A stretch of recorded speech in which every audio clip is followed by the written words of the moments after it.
యేసు ప్రభు పుట్టినప్పటి నుంచి క్యాలెండర్ అనేది స్టార్ట్ అయింది. అంటే 1-1-1 అనేది యేసయ్య పుట్టిన దగ్గర నుంచి మొదలైంది. అది నచ్చినా నచ్చకపోయినా ఒప్పుకోవాల్సింది ఎవరైనా సరే. క్రీస్తు పూర్వం క్రీస్తు శకం అనేది చూడండి. మొదటి శతాబ్దము అంటే 100 సంవత్సరాలు. ఇప్పుడు ఇది ఎన్నో శతాబ్దం అండి? 2024 కాబట్టి 2000 అంటే 20 శతాబ్దాలు అయిపోయింది. 21వ శతాబ్దంలోకి వచ్చాం. అంటే 100 సంవత్సరాలు గడిచిన తర్వాత ఇంకో శతాబ్దం నడుస్తుంది. యేసుక్రీస్తు ప్రభువారు ఆయన శిష్యులు ఏ శతాబ్దానికి సంబంధించిన మనుషులై ఉంటారు? మొదటి శతాబ్దానికి. యేసుక్రీస్తు ప్రభు ఆయన శిష్యులు మొదటి శతాబ్దానికి సంబంధించిన మనుషులు. అంటే అమెరికా వాళ్ళ మతము, బ్రిటిష్ వాళ్ళ మతము అని మాట్లాడుతున్నటువంటిప్పుడు మనం తెలుసుకోవాల్సిన చిన్న మాట అన్నమాట. యేసుక్రీస్తు ప్రభు ఆయన శిష్యులు మొదటి శతాబ్దానికి సంబంధించిన మనుషులు.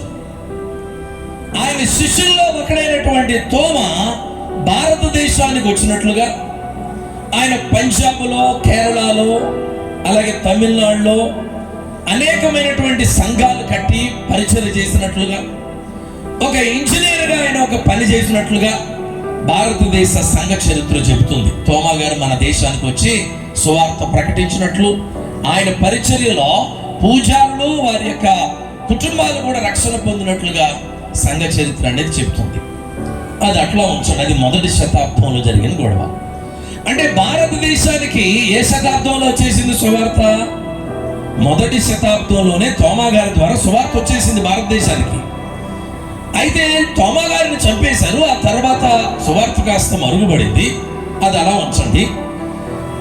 జర్మనీ నావికుడైనటువంటి కొలంబస్, ఈయన సముద్ర నావికుడు, సముద్రం మీద ప్రయాణం చేసి కనిపెట్టేటువంటి వ్యక్తి అన్నమాట అండి. ఈయన ఒక భూభాగాన్ని కనిపెట్టాడు. ఆ భూభాగం పేరు అమెరికా అని తెలుసుకున్నాడు ఆయన. వెంటనే ప్రపంచానికి చెప్పాడు. ఈయన 14-15 శతాబ్దాలకు సంబంధించినటువంటి మనిషి. ఈయన అమెరికాను కనిపెట్టాడు. అది ఏ సంవత్సరం, అది ఏ శతాబ్దం అంటే 14వ శతాబ్దం, 15వ శతాబ్దం. అప్పుడు తెలిసింది భూమి మీద అమెరికా భూభాగం అనేది ఉన్నది అనే సత్యం. అప్పటి వరకు ప్రపంచానికి తెలియదు అమెరికా భూభాగం అనేది ప్రపంచంలో ఉంది అన్న సంగతి. ఆ తర్వాత ప్రపంచానికి చెబితే ప్రపంచం నలుమూలల నుంచి ఆ దేశంతో సంబంధాలు పెట్టుకుని రావటం మొదలు పెట్టారు. అలాగే క్రీస్తు శుభవార్త కూడా అమెరికా దేశం వచ్చింది. చాలా త్వరగా వారు క్రీస్తుని అంగీకరించారు. దేవుని ప్రేమతో నిండిపోయిన తర్వాత ఈ ప్రేమ లేని చోటకి పంచాలి అని చెప్పి వాళ్ళు మరలా మిషనరీస్గా అనేక ప్రాంతాలకు వెళ్ళటం మొదలు పెట్టారు. అందులో కొంతమంది మిషనరీస్ మన దేశానికి వచ్చారు. మిషనరీస్ వేరు, బ్రిటిష్ వారు వేరు. బ్రిటిష్ వారు మన దేశాన్ని స్వాధీనం చేసుకుని ఏలుబడి చేశారు. వాళ్ళు ఏలుబడి చేస్తున్నటువంటి టైంలోనే అమెరికా మిషనరీస్ మన దేశానికి సువార్త తీసుకొచ్చారు. మన వాళ్ళకి తెలియక ఏం చేశారంటే వాళ్ళని కలిపేసేసారు, అమెరికా మతస్థులు అనేసారు అంతే. అలాగనుకుంటే అందరినీ తరిమి కొట్టేసినప్పుడు విలియం కేరీని ఎందుకు తరమలేదు? విలియం కేరీని తరమలే. ఆయన పేరు మీద కలకత్తాలో చాలా ఉన్నాయి. రోడ్డు ఆయన పేరు మీద ఉందండి, విలియం కేరీ మిషనరీ. ఇలా చాలా మంది మిషనరీస్ వచ్చారు. మన వాళ్ళు ఏం చేశారంటే వీళ్ళని ఆంగ్లేయులతో పోల్చేశారు. మిషనరీస్ కూడా, మిషనరీస్ వేరు, బ్రిటిష్ వాళ్ళు వేరు. ప్రియులారా, ఇది ఎప్పుడు జరిగిందంటే 14-15 శతాబ్దంలో అమెరికా కనబడబడింది. క్రీస్తుని తెలుసుకున్నారు, మరలా మన దేశానికి వచ్చారు. వాళ్ళు మిషనరీస్గా వచ్చిన తర్వాత మన దేశంలో అట్టడుగున ఉండిపోయిన ప్రాంతాలన్నీ మరలా అందుకున్నాయి. దేవుని ప్రేమ తెలిసింది. అక్కడి నుంచి సువార్త ప్రభంజనం పెరిగింది, విస్తరించబడిపోయింది దేవుని ప్రేమ. దేవుడికి మహిమ కలుగును గాక. ఆ రీతిగా మొదటి శతాబ్దంలోనే యేసయ్య శుభవార్త మన భారతదేశానికి వచ్చింది. కాబట్టి కొంతమందికి ఉన్నటువంటి అభిప్రాయం ప్రకారంగా యేసుక్రీస్తు ప్రభు అనేది, లేకపోతే క్రైస్తవ్యం అనేది అమెరికా వాళ్ళ మతం కాదు, ఆంగ్లేయుల మతం ఏమి కాదు. దేవుడికి మహిమ కలుగును గాక. మరికొంతమంది ఏమనుకుంటారంటే ఆయన కూడా పుణ్య పురుషుల్లో ఆయన కూడా ఒకడు, మేమందరం ఆరాధిస్తున్నటువంటి వీళ్ళందరూ ఎలాగో ఆయన కూడా ఒకడు అని కొంతమంది మాట్లాడతారు. మరికొంతమంది ఏమో తక్కువ కులం వారి దేవుడు. ఎందుకంటే నీరు ఎప్పుడు కూడా పల్లానికి ప్రవహిస్తుంది కానీ కొండ మీదకి వెళ్ళదండి. పల్లానికి వస్తుంది నీళ్ళు ఎప్పుడు కూడా. ఈ జీవజలపు నది మన ప్రభు అయిన యేసుక్రీస్తు, ఆయన మహోన్నతుడైన ఆయన తీరులను లక్ష్య పెట్టిన వాక్యం ఉంది కనుక ఆయన ప్రేమ ఎక్కడికి వెళ్ళిందంటే అట్టడుగున ఉండిపోయిన వారి దగ్గరికి వెళ్ళింది. దానికి వేళ పెట్టినటువంటి పేరు ఏంటంటే ఇది తక్కువ కులం వారి దేవుడు. తక్కువ కులం వారి దేవుడు. పాపం అది గ్రహించక ఆ కులపరంగా లెక్క పెట్టి చెప్పుకోవాలంటే యూదా గోత్రంలో జన్మించాడు యేసుక్రీస్తు ప్రభువు. యూదా గోత్రం అంటే ప్రపంచంలో సామాన్యమైంది కాదు. అది ఈరోజు మనం వాడుతున్నటువంటి ఈ పనిముట్లలో దాదాపు 75-80% కనిపెట్టింది యూదులే కనిపెట్టారు ఈ వస్తువులన్నీ కూడా. ఈరోజు యూదులు ఇశ్రాయేలు దేశాన్ని వాళ్ళు కాపాడుకునే విధానం చూస్తే ప్రపంచమే ఆశ్చర్యపోతుంది. అంతా వస్తే ఆంధ్ర రాష్ట్రం అంతా కూడా ఉండదు దేశం.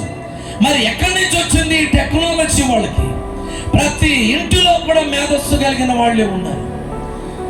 ఒకసారి నేను వాళ్ళ కోసం ఆలోచిస్తూ ప్రార్థన చేస్తూ, ప్రభువా ఈ ఇశ్రాయేలీయులకి ఎంతో జ్ఞానం ఎక్కడి నుంచి ఇచ్చావు నాయన? ప్రపంచంలో ఎవరికీ లేనంత జ్ఞానం వాళ్ళకి ఎక్కడి నుంచి వచ్చిందంత జ్ఞానం అని నేను వాక్యాన్ని ధ్యానిస్తూ ఆలోచిస్తున్నప్పుడు పరిశుద్ధాత్ముడు నాకు ఒక చిన్న తలంపులు ఇచ్చాడు. ఈ బెండకాయ తింటే లెక్కలు బాగా గుర్తుంటాయి అంటారు చిన్నప్పుడు కదండి. బెండకాయ తింటే లెక్కలు బాగా గుర్తుంటాయి, జ్ఞానం ఉంటుంది. బెండకాయ తింటేనే అంత జ్ఞానం వచ్చేసినప్పుడు ఈ యూదులు సామాన్యులు కాదు, పరలోకాన్ని నుంచి దేవుడు పంపించిన దేవదూతల ఆహారం తిన్నవాళ్ళు. వాళ్ళు ఏ ఆహారం తిన్నారండి? వాళ్ళు మన్నా, దేవదూతల భోజనం, పరలోకాన్ని నుంచి వచ్చినటువంటి భోజనం. మరలా ఎవరో తయారు చేసింది కాదు, పరలోకాన్ని నుంచి వచ్చినటువంటి ఆ భోజనం తిన్న బుర్రలండి. ఆ బుర్రలు దాన్ని బట్టి చూడండి, మరి వాళ్ళకి ఎంత బెండకాయ తింటేనే ఇంత జ్ఞానం వస్తుందని మనం అనుకుంటున్నప్పుడు, పరలోకాన్ని నుంచి దేవుడు పంపించినటువంటి ఆహారం తిన్నటువంటి యూదులు ప్రపంచంలో ఎలా ఉంటారో ఆలోచించి. పాపం అందరూ ఏకమైపోయి వీళ్ళ మీదకు యుద్ధాలు ఖైదవుతున్నారు కానీ దెబ్బలు తిని వెనకొస్తారు కానీ వాళ్ళని జయించడం మాత్రం ఎవరి వల్ల కాదు. దేవుడికి మహిమ కలుగును గాక. అది ప్రపంచం ఎరిగిన సత్యం. కాకపోతే ఒప్పుకోలేక అలా పరిగెడుతున్నారు తప్పండి, అది ప్రపంచం ఎరిగిన సత్యం. ఎందుకంటే పూర్వపు దినాల నుంచి ఇశ్రాయేలీయులను కాపాడువాడు కొనుకడు. దేవుడు వాగ్దానాలను ప్రేమించేవాడు. మాకు ఆ ప్రవక్త ఎలాగున్నాడు, వారిలో ఈయన కూడా ఒకడు. మేము గౌతమ బుద్ధుడు అంటున్నాం, లేదా స్వామి వివేకానందుడు అంటున్నాం, ఆయనలో ఈయన ఒకడు. ఈ మధ్యకాలం నేను చాలా చోట్ల విన్నాను, మనం అంబేద్కర్ ఎలా అనుకుంటామో ఈయన కూడా ఒకడు. ఇలా మాట్లాడిన వాడు ఉన్నారు.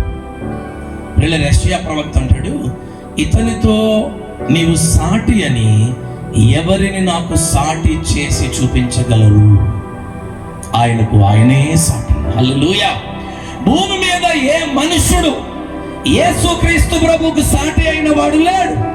మనుషుల్లో కానీ ఎవరిలో, పుణ్య పురుషుల్లో ఎవరిలో కానీ యేసయ్యకు సాటి అయిన వారు ఎవరు లేరు. ఏ మనిషిని కూడా పక్కన పెట్టి చెప్పు.